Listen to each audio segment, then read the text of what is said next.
Matters. The attorney who heads the CADDO Parish Public Defender's Office says the system which funds her office is broken. It's not a proven system because Louisiana is the only state doing it. And as you'll see, funding problems have been brewing for a long time. It's almost like playing whack-a-mole, trying to figure out how to do the budget. For the better part of 3 years, CADDO Parish District Public Defender Pam Smart says her office has been operating without knowing if they'll make budget each quarter.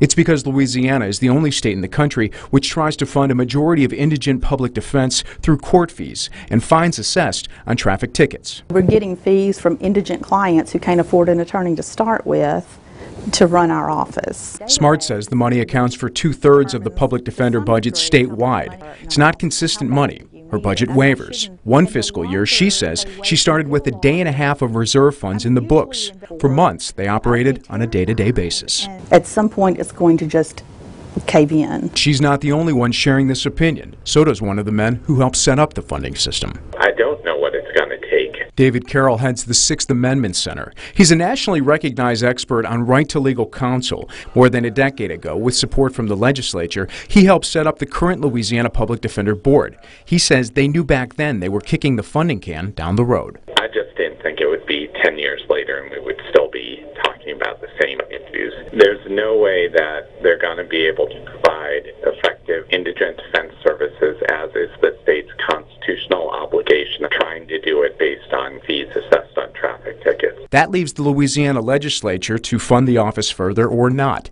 State Senator Greg Tarver is one of 15 members who sit on the Senate Finance Committee who appropriate state funds. He says he feels for Smart, but public defense does not take precedent. You have to decide your priorities.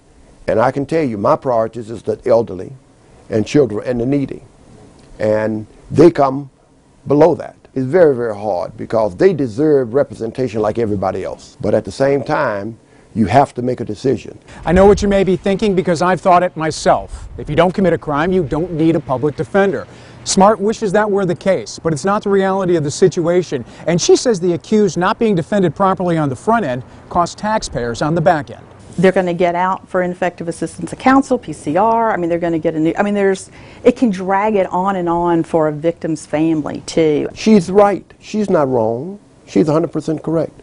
But we only have a limited amount of money, and we do the best we can do with the money that we have. Carroll says several states are choosing to pay now for public defense rather than later. There's been a lot of movement in particularly conservative states across the country. So we've seen Idaho and Utah and Michigan in recent years, all realizing that you need to have a steady flow of resources. People don't want to fund public defense.